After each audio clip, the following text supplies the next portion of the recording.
your dad's the hitting coach of the Colorado Rockies in 2013. You step into the box during BP and you started hitting balls out of Coors Field. Was that a moment for you where you surprised yourself a little bit? And how did the guys on the Major League team react to that? Yeah, I mean, that's when I really started taking baseball seriously. When my dad coached, I went out there and I would take BP with guys, and I realized that I was 14 years old. I was already as consistent as some of those guys hitting, and I also could hit the ball as far as some of those guys. That combined with seeing some great players, Tulowitzki, Kadire, I mean, Gonzalez, I don't want to miss anybody, a lot of guys that had impact on my career, but yeah, just seeing them put in a ton of work, the discipline, the focus in their work. I decided right there that I was willing to do that and willing to put that work in to be the best player that I could be, and so that was definitely a turning point in my life. So Bo, there's obviously plenty of interest in your services and free agency. What made you choose the Mets? Yeah, so many reasons. I mean, first off, the city is amazing. The fans are some of the best in the world. It's an honor to play here and play in front of those fans.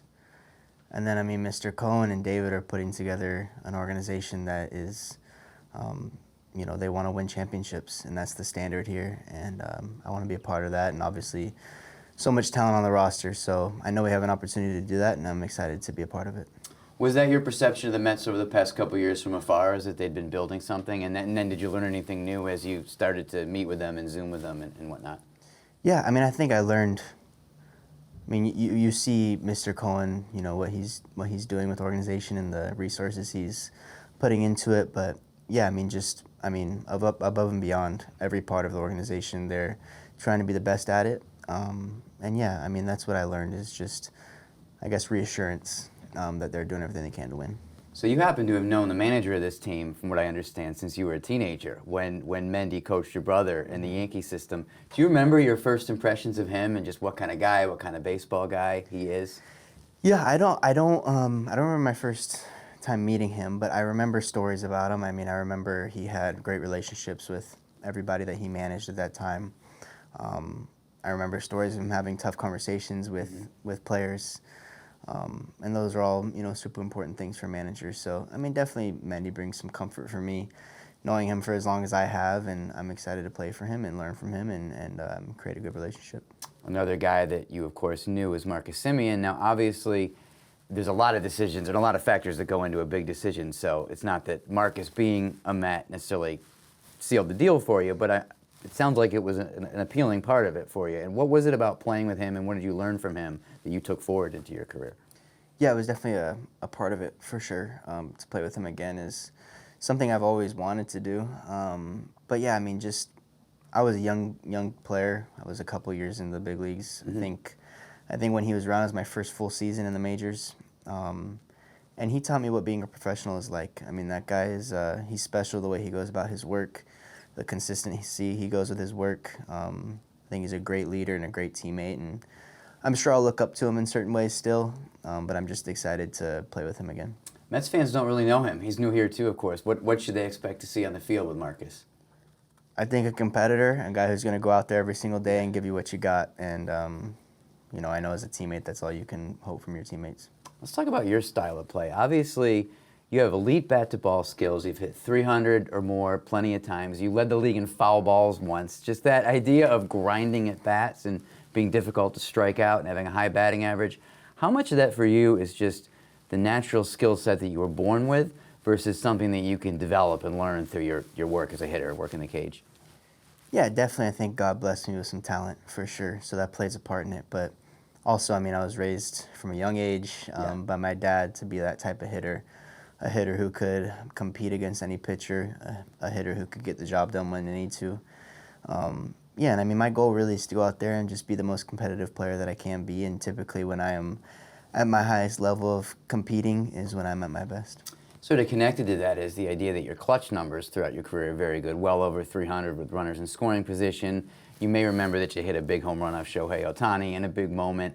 Are those moments where you feel a slow heartbeat? Is that another thing that sort of you're lucky to have that as part of your skill set that you're born with, or does experience or training or anything that you do make you more of a clutch hitter over time?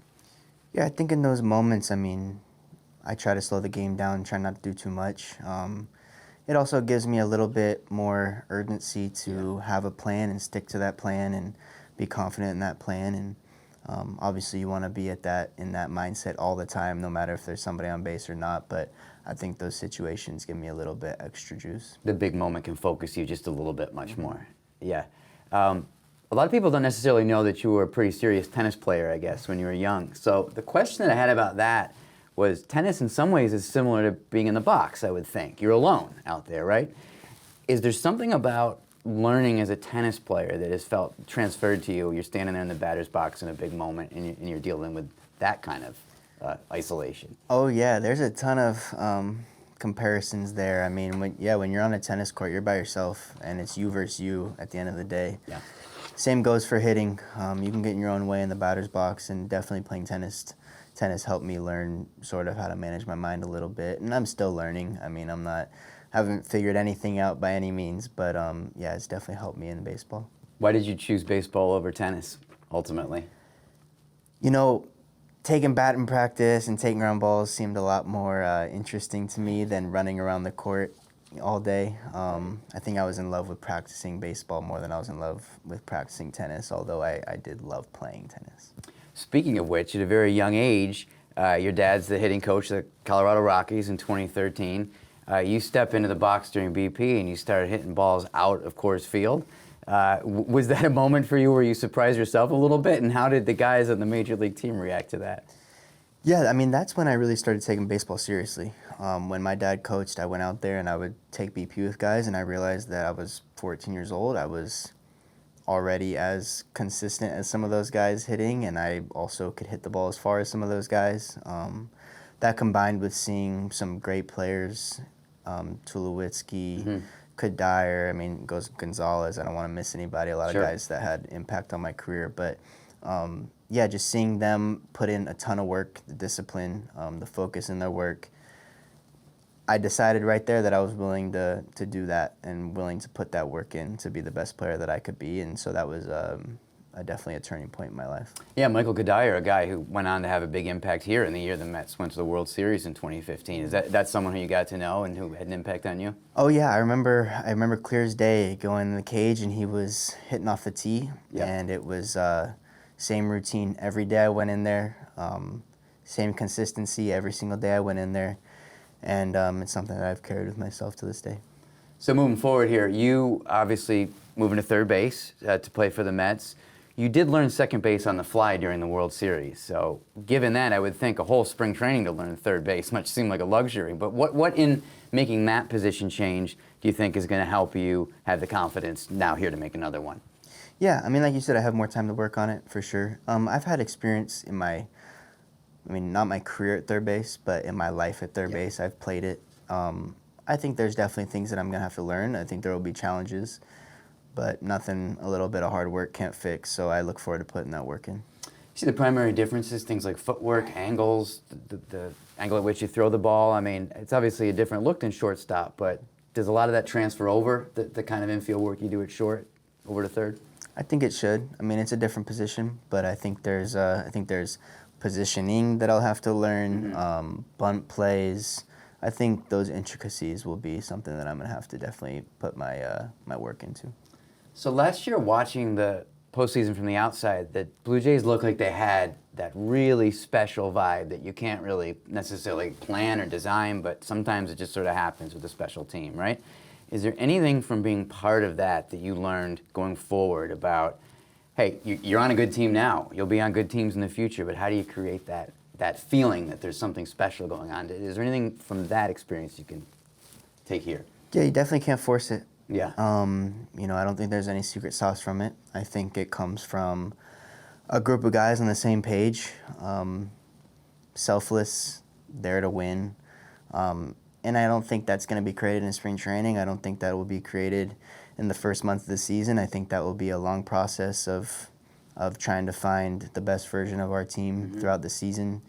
And there's a ton of great leaders on this team that have been leaders on championship-style teams. So, yeah, I'm just excited to get there, be myself, and fit in where I can.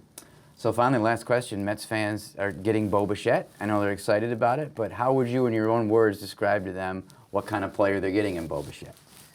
Yeah, I'll bring it every day. I'll compete to the highest level of my ability. I'll work every day to get better. Yeah, and I'll play to win. So, I mean, that's who they're getting. Thank you, Bo. Yep, thank you. All right.